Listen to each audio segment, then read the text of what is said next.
I'm editing this vlog. I just realized I did not introduce this vlog. Hey, my beautiful sunflowers, this is going to be an opening and a closing of this vlog. My name is Majita Tina, and welcome to my beautiful space where I share everything in lifestyle, faith, and fashion. Today's video is primarily a highlight of Riso, Jeradi, and the work that they're doing. They are part of the Creative Economy Alumni, which is a cohort that is organized and curated by the British Council and House of Stone. So yeah, what you're going to be seeing is a bit of the mixer that they had a couple of days ago. And yeah, I'm just gonna let the video play. Make sure that you comment, like, and subscribe, and make sure that you reshare so that we can grow this community and get more people to engage with the content. Thank you so much for supporting me, and thank you so much for being a part of this tribe. Love you so much. Thank you. Bye. So we are at the Newlands Country Club at the Creative Economy Mixer, and I'm here to support Chantelle, who is showcasing her stuff for Riso Jeradi. So she's going to take us through her stuff and show us some of the pieces that she has. Please make sure that you guys visit her website and purchase Maria Shodato Shanda like yesterday.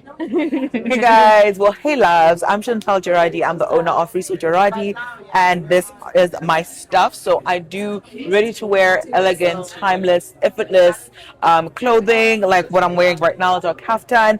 And then let me just take you through some of our favorite pieces. If you know that Maji did the things, she was wearing this particular dress called the Wandida dress. The rail doesn't do it justice. You need to see it on her for you to know just how beautiful this dress is. And then we've got this also effortless, very easy, very elegant dress with the fire detail, guys. Like, it's all in the simple details. And then one of my favorite pieces is the chamiso kaftan. I absolutely love and adore how this sits on every woman, and it is a one size fits all, so anybody can get it and anybody can purchase it. And then my ultimate favorite is the Mboja set. Like the name, it's wealthy, it's effortless, it's timeless, it's elegant. Funny enough, we've had this piece since 2023, and it's one of our best sellers. Every single time that we drop it in a new colorway or a new alteration, like the new arms, it always sells out. And we've got a few of these left. So yeah, this is my brand, tailored quality all the way. Hey, darling.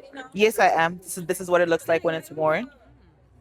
It's like, oh, that's a beautiful. And then it's got a little bow detail at the back. Oh, wow. And your website is. Thank you. Thank you so much.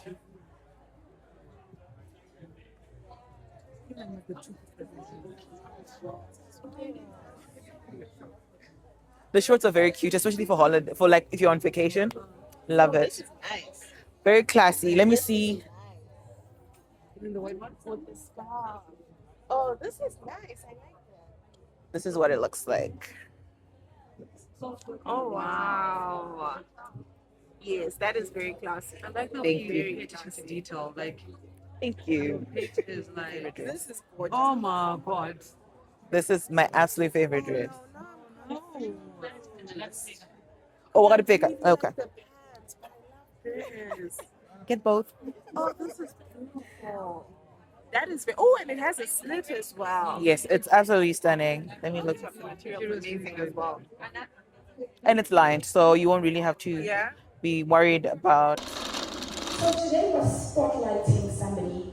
We're spotlighting just in front of me here, Chido. I will ask her to join me in a few minutes. And Chido has been selected for a prestige brand. This is an international fashion exchange and builds sustainable businesses through peer-to-peer exchange, mentorship, and Done from the cotton, and every household has a loom, whether men are the ones who are weaving the fabric. And for me, that just really sparked something. And I said to myself, we have things that, you know, we are very good at. We're just probably not taking advantage of it, or maybe we don't even know they exist. So I want to go back home and learn. I want to go back home and learn from that wealth that I know exists in this country. And we can make use of it to also build our own identity and land out there in the world when someone sees a product and they know it's Zimbabwe without a doubt. So that's what it sparked.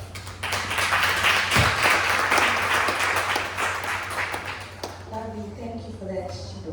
I hope not only learning, but teaching us what we learned in Ethiopia. So the next one is identity versus global trends. We're living in a time where trends move so quickly, and there's constant exposure to global aesthetics. But your work, Be narrowing down and nailing down on identity. When you have nailed it and pinned it down and you're proud of your heritage, where you come from, whatever you create is going to be different to the rest of the crowd. We had trips to boutiques around Addis, where we were seeing the work that's being done by local designers. And I mean, it's lovely work. They're taking advantage of the fabric that's created locally by the local weavers and things like that. But I couldn't help to think, okay, like, it's nice that they're making use of the local stuff, but it looked like it had been done by the same person. We have so much pressure because we want to create things that someone else out there loves. We want to keep up with the trends, but with, yeah. Also, just put together some money for the Naya. Sure should want to to help. But yeah, I think that's what I would share with House of Stone, the British Council, the Swiss Embassy, all in attendance today for giving me this opportunity to share my journey with you. So my journey, according to my mother, started when I was still quite young. There were 4 of us in our family, and my parents were struggling to, pay fees for us, pay their mortgage. And then at some point when I got pregnant with my first son, my husband would come home and he would cut the patterns that I would have made that day, and then would pile up work for the tailor to sew the next day. And like I was saying to some of the creatives yesterday, that allow your business to grow organically. Yes, you can stock up on machinery, but without... Hello. Hi. So now my question is, especially with the way that your story, and I know your brand through my mother, she's probably buying something every now and then. So, shout out to you. But my question is, or the one that I saw that was for everyone else. Thank you for that question. I think with the issue of the business of fashion, there are programs that have run through the Fashion Council of Zimbabwe. There are programs that have run through the British Council. For content creators or people in the broader scheme of the creative economy outside of fashion, how can the creatives that are not in fashion assist in growing the fashion industry in Zimbabwe? What can we do to collaborate, to contribute, or to actually just make things better for the Zimbabwean landscape, to make sense for those that are outside? Because you'll find that a lot of the times you wear something that was made by a Zimbabwean designer, you post it on your Instagram or post it on your TikTok, and people will be shocked. Like, oh, that's a Zimbabwean designer? I didn't know that. So how can we then collaborate as content creators as well as fashion designers in growing the fashion landscape in Zimbabwe? Okay, so I'll answer that briefly, then I'll hand it over to Danai. Hi, Chantelle, how are you? Yes. So, if I understood your question properly, I think they think about collaboration. Is that what you're talking about? Yeah. And honestly, it's about being proactive. Do you know how many people, photographers, stylists, models, that slide into my DM? But when you do that, have a plan, right? So when you slide into someone's DM, you don't just say hi, right? When you slide into someone's DM, you definitely don't say, hi, I'm a model. So within our industry. So for example, if you wanted to collaborate with me, at least say hi, my name is Majita, give me a little bit of background about you, the work you do, send me a link about your work, and the vision and idea you have about how we can potentially collaborate. And if I want to hear more, here's my email, here's my number, contact me, be precise. People are busy, that's the honest truth.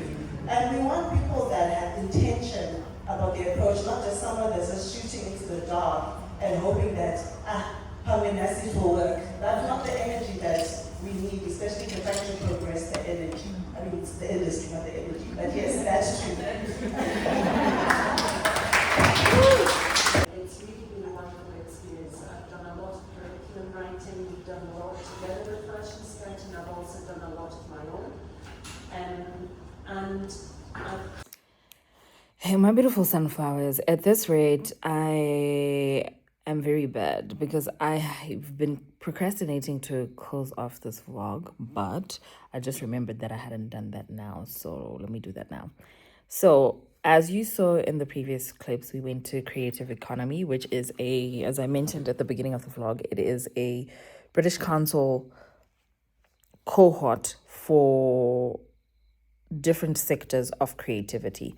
The different sectors being music, fashion. I'm not too sure if there's other ones, but what I know of, oh yeah, there's a writing one. I don't know if they're doing the writing. Yeah, there's a writing one. So yeah, this one particularly was for the fashion, and the fashion one is co-hosted or collaborate. It's a collaborative effort between the British Council and House of Stone Showroom. Do check them out on Instagram.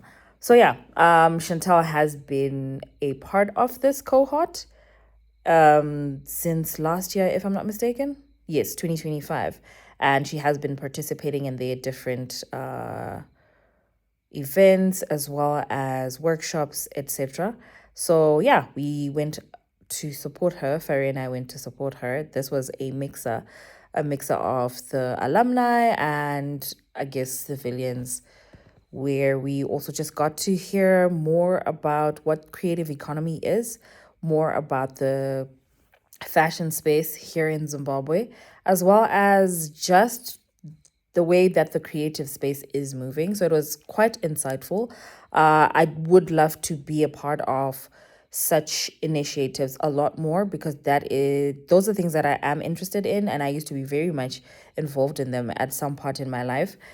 But yeah, I did obviously take a pivot, but I would like to start maybe going back into that space and getting a bit more involved in that. So I will think about it and see how I will do it. But yeah, I had so much fun. It was a good night. Always a good night just supporting my friends. I want to try and be a bit more active in terms of how I support and show up for my friends, not just in the reposts on social media, but also physically. Sometimes it becomes a challenge because of the nature of my job. So programs might clash, etc. But I do actually genuinely want to be physically present for my friends in all their side quests, all their main quests, all their quests. I want to be there and I want to be present, whether you are in the corporate space, whether you are in the creative space, whatever space you're in. Please excuse this. I'm embarrassed. Please excuse the sandwich that's in the background because I failed to eat that. Yeah, I don't know. I'm hungry, but like I don't want to eat. I don't know if that makes even any kind of sense. But anyway. So yeah. I think I have rambled. I really genuinely wanted to just close off this vlog. But thank you so much for watching, you guys. Make sure that you comment, like, and subscribe. Do also follow Chantelle Jeradi do also subscribe to Chantelle Jeradi's YouTube channel and follow her on Instagram and TikTok. Also follow the Riso Jeradi Instagram and TikTok pages to see the work that they're doing in terms of sustainable fashion as well as ready-to-wear fashion here in Zimbabwe. They have made great strides since their inception, and I am glad to have been part of that journey, outside looking in and inside looking out. I am very proud of her as a friend, and I do hope that the world does open up more doors and more spaces for her. Anyway, thank you guys for watching. Love you. Bye.